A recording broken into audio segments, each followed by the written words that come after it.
శ్రీ గురుభ్యో నమ. శ్రీమాత్రే నమ. నవరాత్రులలో మూడవ రోజు అంటే తదియ రోజు, ఆశ్వీజ శుద్ధ తదియ రోజున గాయత్రి అలంకారం వేయడం మనకి సంప్రదాయంగా వస్తూ ఉన్నది.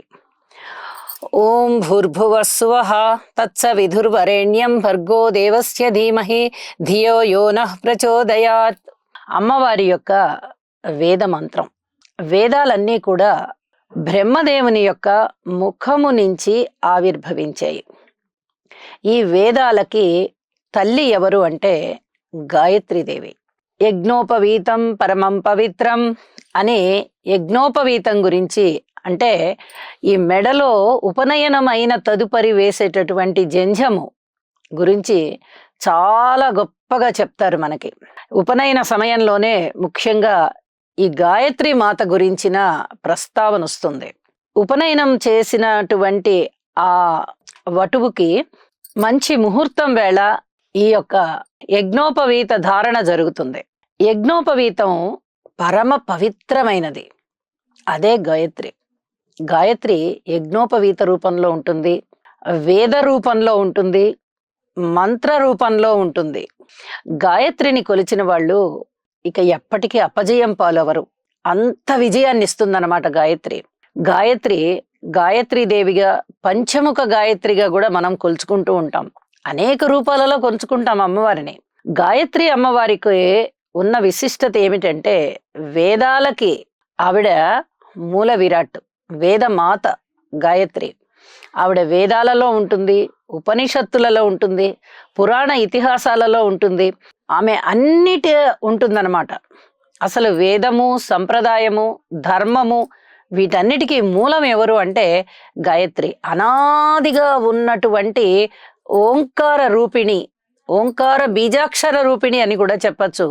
అటువంటి వేదమాత గాయత్రి యొక్క రూపాన్ని, ఆ అలంకారాన్ని మనము అమ్మవారికి దసరా నవరాత్రులలో మూడవ రోజుగా ఆశ్వీజ శుద్ధ తదియ నాడు మనము అలంకరింపజేసుకుంటాము. గాయత్రీదేవి యొక్క ఆశీస్సులు మనకి ఉన్నట్టయితే ఇక అపజయానికి తావులేదు. మరి ఈ గాయత్రి ఇంత విశిష్టత కలిగినది గాయత్రి కదండి. మరి స్త్రీలకి ఎందుకు అర్హత లేదు గాయత్రి యొక్క ఉపాసన చేయడానికి, గాయత్రి మంత్రము చేయడానికి అంటే, స్త్రీలకి కొన్ని రకాలైనటువంటి ఇబ్బందులు ఉన్నాయి. ప్రకృతి సహజమైనటువంటి ఈ బహిష్టుకాలం అనేది ఒకటి ఉంటుంది కాబట్టి స్త్రీలకి అర్హత లేదు. కాబట్టి ఈ మంత్రాన్ని పురుషులు మాత్రమే పఠించాలి. అలాగే ప్రతి వారు పూజించవచ్చు. అంటే ఈ యజ్ఞోపవీతం ఎవరికైతే అర్హత ఉందో వారి వారి యొక్క కులాన్ని బట్టి వారందరూ ఉపనయనం చేసుకుంటారు. మరి ఉపనయనం కానివారు కూడా గాయత్రిని స్మరించవచ్చు, పూజించవచ్చు. గురువు దగ్గర మంత్రోపదేశం తీసుకొని కూడా ఈ యొక్క గాయత్రి మంత్రాన్ని స్మరించవచ్చు, పఠించవచ్చు. అనేక రకాలుగా అమ్మవారిని కొలుచుకొని చక్కగా ఆశీస్సులు అందుకోవచ్చు.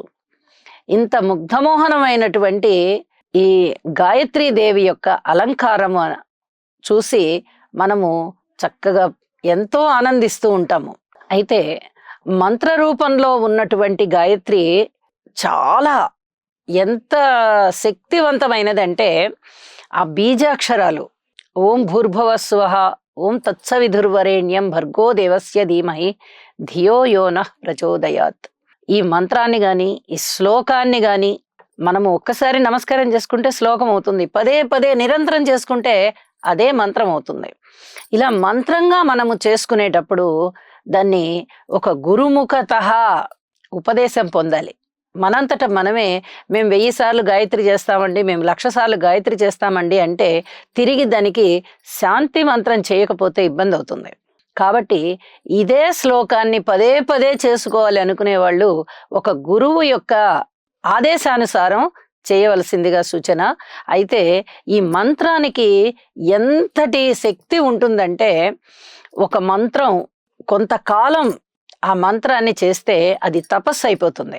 ఆ తపస్సు వల్ల భగవంతుడు అధీనుడవుతాడు, అమ్మవారు కూడా అధీనురాలైపోతుంది.